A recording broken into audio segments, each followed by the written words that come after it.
Begitu membaca buku ini, saya jadi ingat ketika waktu masih sekolah, Pak Reza. Saya pernah mensarai lagu, Pak Sekjen. Saya mensarai lagu itu masih sekolah, ya tahun sekitar 90-an.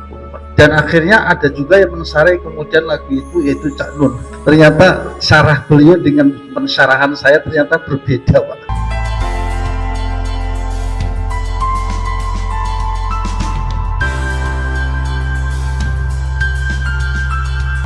Pada guru kita Kiai Abdul Razak yang paling awal tiba belum ada orang sama sekali, ya, yang banyak baru di tadi beliau sempat tiduran di musola PBB.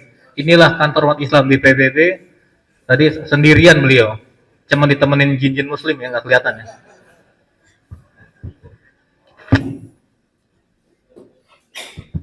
Alhamdulillah, saya kebagian santai-santainya saja lah. Tadi yang serius sudah disampaikan sama Pak Sekjen DMI sama Saiful Kitab, yaitu guru kita Abah Yai Syarif.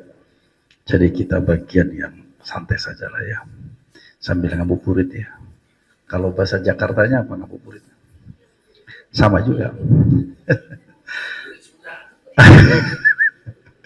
Ya bahasa Sundanya ngabuburit ya, tuh kalau bahasa Jakartanya. Kita mulai saja. Assalamualaikum warahmatullahi wabarakatuh.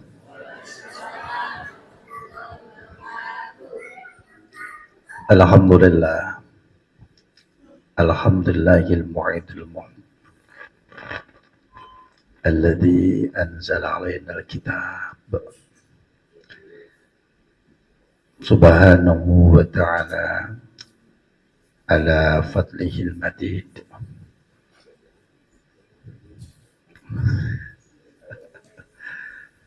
Allahumma salli wa sallim wa barik ala sayyidina Muhammadin wa ala ahli sayyidina Muhammad wa ala alihi wa ashabihi wa ummatihi ajma'in. Ya ibadallah, para kesepuhan, guru-guru kami yang saya muliakan, semoga senantiasa dirahmati oleh Allah Subhanahu wa ta'ala. Selamat datang kepada Bapak Wakil Menteri Tenaga Republik Indonesia yang juga Sohibul Bait. Kita berikan tepuk yang meriah kepada Bapak Afriansyah Nur. Ya, selamat datang kepada Bapak Wali Nabro.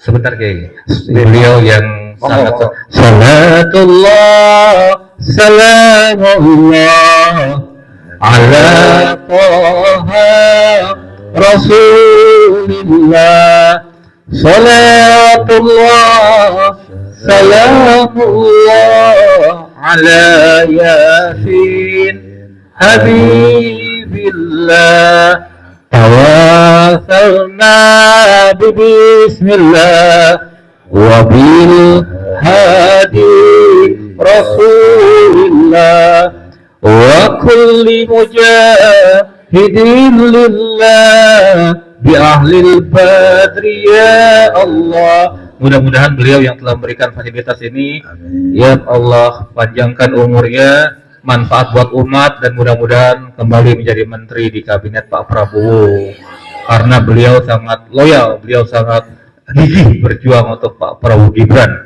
Shallallahu alaihi wasallam. Silakan Ki. Baik, terima kasih. Selamat datang Bapak. Ketemu lagi kita. Oke, untuk panjang umur selalu Pak.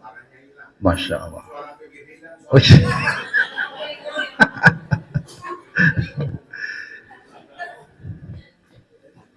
Pak Reza minta supaya kami berdiri, jadi sambil berdiri saja lah ya, supaya enak. Di sini aja lah ya. Terima kasih Pak. Terima kasih kami sampaikan atas undangannya. Sebetulnya tidak mau hadir hari ini Pak Sekjen, karena minggu kemarin kami di-prank sama beliau. Diundang hari Jumat kemarin. Saya sudah mengosongkan jadwal. Biasa saya ini Kiai Tisol, jadi kegiatannya di kampung-kampung Pak Cindra. Kalau di kota-kota ini bagian beliau sama beliau aja lah. Cuman kalau sore hari ini saya lihat ada Bapak Haikal dan yang mengundang beliau, saya hadir nih. Kalau beliau kita sudah ketemu 2 kali hari ini. Mestinya Babe Haikal dulu yang hadir, yang mestinya memberikan maido hasanah baru kami ini mestinya di Pak Reza nih. Kenapa? Sebab saya bersyukur ya, Babe Haikal itu termasuk orang yang saat ini sudah mulai jinak.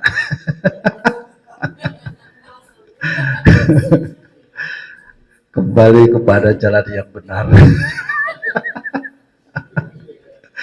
Kalau ada hari ini akan kami sampaikan begitu. Dan ternyata menjinakkan beliau tidak susah. Alhamdulillah. Inilah barakah dari pemerintahan yang ada hari ini. Maka kemarin ketika demo-demo juga sebetulnya tidak usah dirisaukan. Jawabannya gampang kok Pak Jenderal. Kalau saya jadi presiden, kasih aja mereka jabatan menteri, beres itu. Nggak kebagian menteri nggak apa-apa lah. Insya Allah demonya hilang. Kalau saya jadi presiden, cuman saya bukan presiden Pak Jenderal. Bapak Ibu yang saya hormati, sekilas membaca buku ini baru tadi nih, saya baca buku ini. Kemarin sudah diberikan salinan oleh beliau. Judulnya saja. Dikirimin fotonya, Jalan Kedamaian Perbedaan Pendapat, Sebab-sebab dan Cara Mensikapinya. Buku ini dilihat dari judulnya sudah sebab dan sudah musabab, jadi sudah deal, sudah selesai. Ada cerita awal, mukaddimahnya, lalu ada akhir, yaitu sebab-sebab dan cara mensikapinya. Maka ketika kebayang saya ini, ketika kami membaca buku ini, sudah permasalahan masalah khilafiyah sudah selesai. Lalu kami tadi baca beberapa menit, alhamdulillah bagus bukunya. Sepertinya memang kami lihat ada inspirasi yang mengalir begitu saja. Sehingga memang Yon Sewu ya, beliau tadi sampaikan, ini saya hanya ingat saja buku ini saya tulis tanpa menggunakan referensi. Sehingga menurut kami ada 1-2 yang mesti disempurnakan. Yon Sewu. Nanti kalau boleh saya mensyarahi buku ini ya. Saya dulu cerita sedikit ya. Begitu membaca buku ini, saya jadi ingat ketika waktu masih sekolah, Pak Reza. Saya pernah mensarai lagu Pak Sekjen DMI. Lagunya Ahmad Albar. Judulnya itu adalah Dunia Ini Panggung Sandiwara, ceritanya mudah berubah. Saya mensarai lagu itu masih sekolah begitu Pak. Ya setahun sekitar 90-an. Dan akhirnya ada juga yang mensarai kemudian lagu itu, yaitu Cak Nun. Ternyata syarah beliau dengan pensyarahan saya ternyata berbeda Pak. Kalau saya sepakat bahwa dunia ini adalah panggung sandiwara, tapi kalau syarah versi Cak Nun mengatakan beliau tidak sepakat bahwa dunia ini adalah panggung sandiwara. Kenapa saya katakan sepakat panggung sandiwara?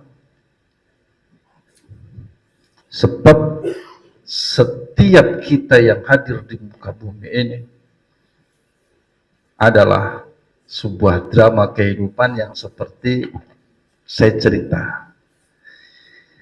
Ada kisah Nabi Daud Pak Jenderal ya.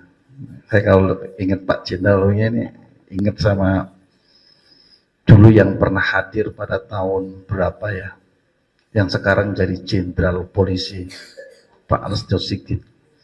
Dulu hadir ketika beliau masih jadi Kapolres Pati.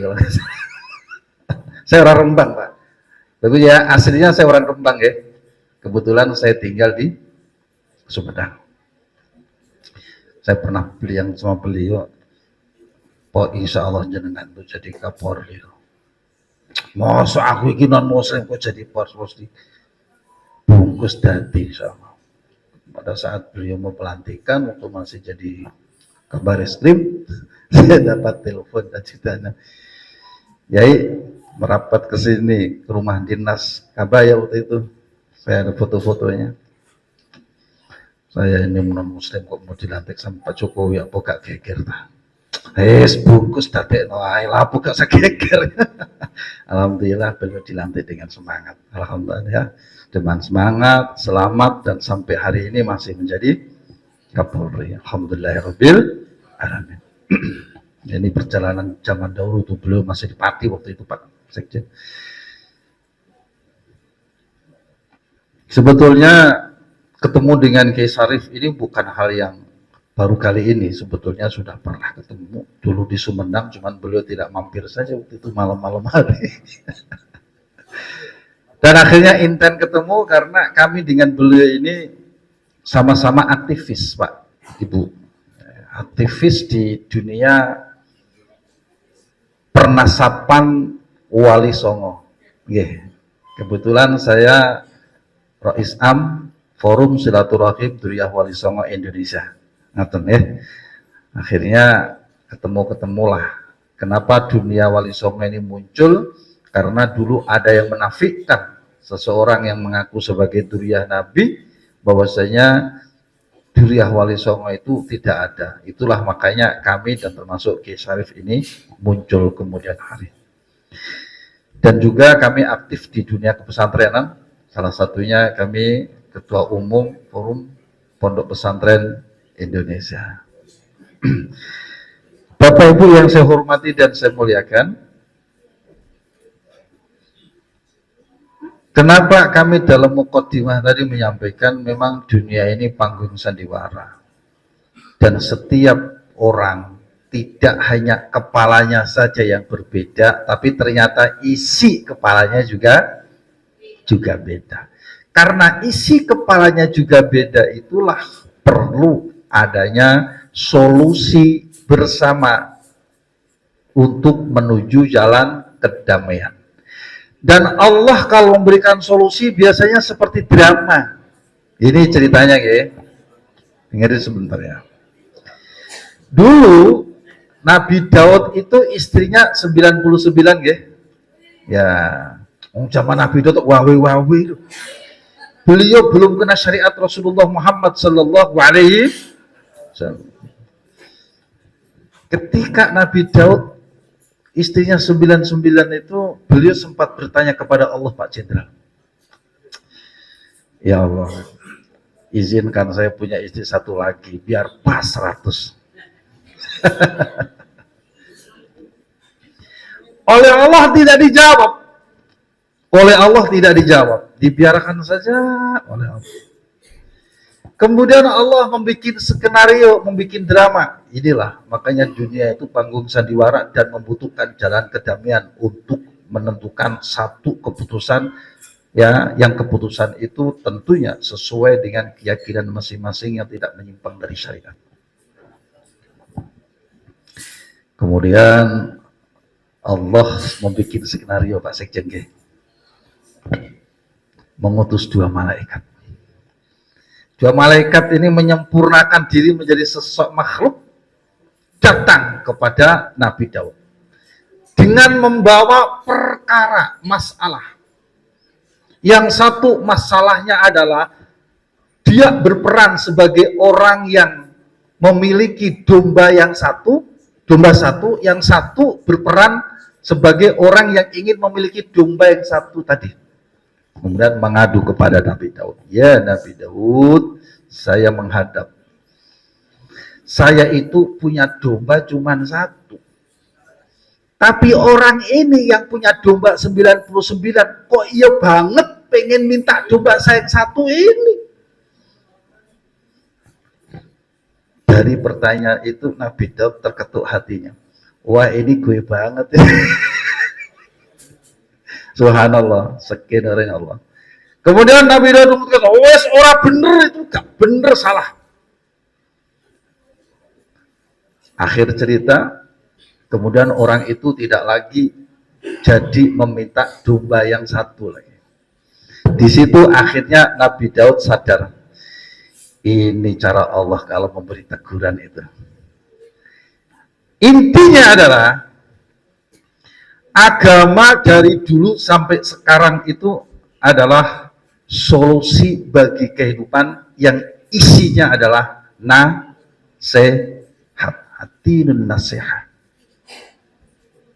Dan agama dibangun bukan dari apa-apa kecuali dibangun dari ilmu. Ini harus kita sepakati nih, ya. Satu, agama dibangun adalah nasihat. Tidak menghakimi agama itu, Pak. Tidak boleh menghakimi, nasihat.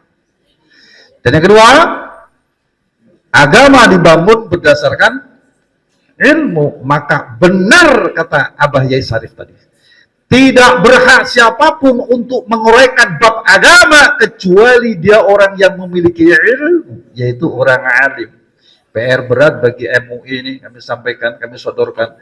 Tolong kalau perlu diteruskan dulu itu rencana untuk membuat sertifikasi siapa yang berhak untuk menjadi dai dan siapa yang lulus untuk memberikan pencerahan masalah agama. Agar tidak semua orang mengatakan, agar tidak semua orang berpidato, tidak semua orang memegang mic lalu teriak kemana-mana tentang nilai agama, padahal isinya doktrin. Ini yang bahaya, Pak Cindra. Alhamdulillah. Kembali kepada buku ini. Ini sudah bagus. Yang memang rada sulit disamakan persepsinya, Yai Sarif, adalah nomor 55. Tidak ada penjelasan pasti, itulah bahasa Al-Quran. Tidak ada penjelasan pasti bukan berarti non, tetapi manusia menafsirkan Al-Quran dengan bahasanya masing-masing, dengan tingkat ilmunya masing-masing. Inilah yang pasti akan selalu menimbulkan ikhtilaf, perbedaan. Dan yang kedua, ini yang menarik tadi setelah kami baca, yaitu perbedaan dalam mensikapi pertentangan. Ada contohnya di sini. Ini Bapak sekalian, saya cerita sedikit supaya jadi ilmu. Kalau kita melaksanakan sholat, kadang-kadang ada perbedaan, ya. Bagaimana cara sujudnya, bagaimana ketika kita tahiyat, dengan posisi tangan, apakah digerakkan apa tidak. Nah ini Bapak Ibu sekalian, salah satu perbedaannya itu dari sini. Monggo dibaca nanti halaman 147. Satu, ya, Anwaila. Jadi ada namanya sahabat Nabi. Oh ada, Masya Allah. Ya sudah. Bapak Ibu sekalian yang dirahmati oleh Allah, ini yang kami sampaikan. Sebetulnya masih ada waktu. Oh, sudah selesai. Oke? Sudah maghrib? Belum. Ini aja kami buka sedikit terakhir supaya menjadi solusi dari ikhtilaf. Salah satunya dari 147 mau dibaca, ini penting. Ya. Sahabat Nabi Rasulullah Muhammad SAW yang dua-duanya menjadi sahabat dekat, cuman beda umur. Siapa? Satu, ini adalah dia dari Wa'il bin Hujur. Ini beliau sahabat Nabi yang mengikuti Nabi dari mulai beliau masih muda, masih kecil. Rasulullah masih muda. Sementara salah satu lagi ada sahabat Nabi namanya Abu Hurairah. Beliau mengikuti Rasulullah ketika Rasul sudah sepuh. Orang tua dengan yang masih muda pasti beda dalam hal ibadah. Betul ya Pak Sekjen? Dalam hal ibadah beda, dalam sholat, sehingga ketika Rasulullah sholat pun posisi masih muda dengan tua dalam kondisi tertentu pasti akan ada rukhsahnya. Salah satu rukhsahnya adalah ketika beliau mau bersujud. Ketika masih muda beliau bersujud dengan kondisi kaki dengkulnya turun duluan, tapi ketika beliau sudah sepuh maka beliau menurunkan tangan terlebih dahulu. Nah ini salah satu perbedaan dan manhajnya sama, yaitu Rasulullah Shallallahu Alaihi Wasallam. Sebentar, nanti kita masih lanjut ya. Kita buka puasa dulu.